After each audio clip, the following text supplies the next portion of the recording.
Hey everyone, this next video is if you need a little bit more help using the pen tool on the Jaguar. So let's talk about how I would trace this. The nice thing about the pen tool is there is not one way to do this, but I will just do this with the experience that I have by using this pen tool. All right, so let's first start by zooming in on this Jaguar. So I'm going to hit Z for zoom and click and drag around this Jaguar so we have a little bit better view of him. And let's go even more actually. I'm going to zoom in right to the back. So I'm on my magnifying glass. Let's go ahead and zoom in. So let's go to the pen tool, which is up here, P for pen, or just click on the icon right here. And I do have it set to a no fill, nice bright green 3-point stroke or border. And I'm going to start right here in the middle of this Jaguar's back actually. And throughout this video, I will be holding Spacebar to change to my pen or my hand tool and be able to move my page back and forth. So let's go and start on this nice curve at the back right here. And I'm going to click and drag, like I said in the previous video, sort of like a teeter-totter. You don't want to be off balance. Let's kind of balance right on the curve here. And I'm going to come to the next curve in this lower part of the shoulders, click and drag up to the upper part of the shoulders, click and drag. Now this is where it can get a little bit interesting right here. I'm going to actually go Control plus with my left hand, Control plus space bar to move my page around so I can zoom in on this. And I'm going to actually drop one right before this first ear. Let's go ahead and click and drag just real small. And I'm probably going to, let's drop an anchor at the top of this Jaguar's ear. Click and drag. I'm gonna have to come back and fix this. But that's fine. Don't worry about that. We'll come back with our wide arrow, our direct selection tool, and fix everything that we don't like. I'm going to click and drag to try to get this space between the ears. I'll go right about here. But this, I'm going to need to break this handlebar by holding the Alt key.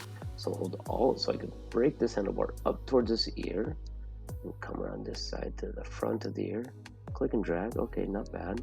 Maybe the top of the nose right here, and maybe around the nose right here. Let's come to this part. Click and drag. Click, hold, and drag on your mouse. Let's go to the chin maybe. Click and drag. The lower part of the chin, the jawline. Yeah, I'm probably gonna have to come back and fix this. It's not going so well. To the lower part of the neck, click and drag. Space bar to move my page up, space bar. And let's come to the front of the front legs. And oh, this is kind of a nice straight. So actually I'm gonna utilize just a single click to give me a nice straight line. Let's click and drag right here to get the paw, right in the middle of the paw. Lower portion, click and drag to pull that out, pull this path. And I'm going to click and drag. Okay, that's pretty good. And this is fairly straight, so I'm just going to single click. Do not click, hold, and drag. Space bar, so you can move your page over. Let go of space bar. Click and drag around. These are, okay, so to get my path correct, this actually does pretty well right there. But I can see I'm trying to look forward to where I need to go now. Look at where my handle is now going. It's kind of going backwards. I'm going to hold Alt on my keyboard, hold Alt, so I can bend this handle down towards the direction of this other leg here. Let go of the mouse first. And let's go single click for the straight line. Click and drag for the paw. And let's actually go around. Last paw I did it in the front. But I'm actually going to be able, I think I'll be able to click towards the bottom of this paw and pull this out to a nice curve right there. Not bad. And let's go behind the paw to click and drag. It's not so straight. So I'm going to click and drag there, come around this one, click and drag, space bar, click and drag. Oops, not so bad. Click and drag, and again, don't give up on this pen tool. I know it's a little tricky, but I've been using this for many years, and you will get used to it.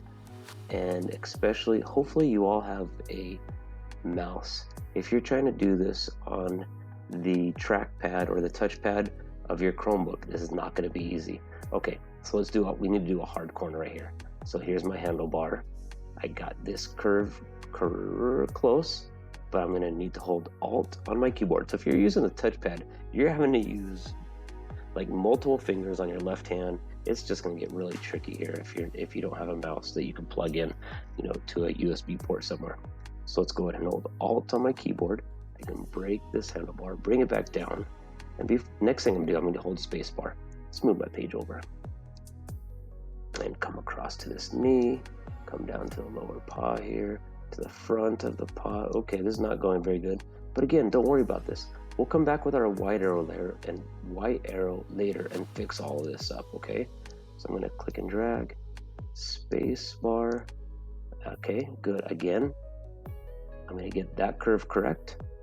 It's under the tail, but now hold Alt on my keyboard, break the handlebar, come back in this direction, and I'm going to pull here on the tail. Let's come all the way over here.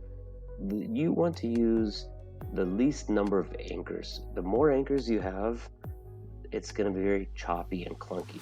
If you want nice smooth curves, do not use a lot of anchors. And don't worry about this. We can come back and fix that later. Click and drag. Go over here, click and drag. I find it easiest to come back and fix all this stuff later. But when you have more anchors, like I said, it gets really clunky. And let's just do one more anchor right here in the middle. And then always finish your shapes as a closed shape.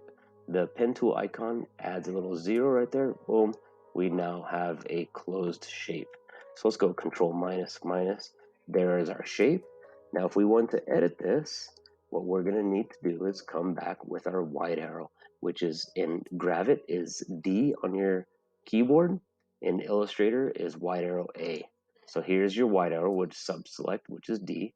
So let me come here, hit D on my keyboard, and that changes to my white arrow now. And that allows me to now change my paths. Ooh, the most obvious part has a mistake is this tail. So let me hit Z for zoom. I'm going to click and drag right here around that area to zoom in. I'm going to hit D on my keyboard to go to my white arrow.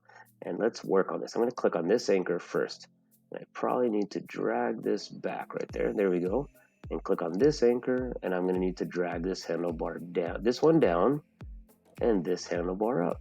And little by little, you could kind of massage it to get it into the right, to match the shape that you are trying to achieve. All right, so if you do need to add an anchor somewhere, also, if you want to click in the middle of a path, you can just click on the path and change it itself. I prefer to click on the anchors and change it with the handles or the anchors. Oops, let me go Control minus. Again, from the other video, let me remind you, if you find that you need to add an anchor in an area, so let me go to my white arrow, D on my keyboard. If you think that you need to add an anchor, just go back to your pen tool, so P for pen, and click on the path. And you can add an anchor wherever you want.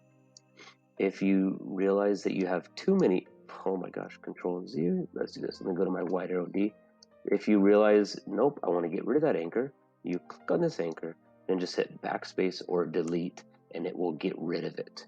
All right, so you can add and subtract anchors as needed, or click on the handles and adjust everything as necessary. All right, good luck and have fun tracing this. Take your time. It will become easier the more and more you use the pen tool. All right, have fun.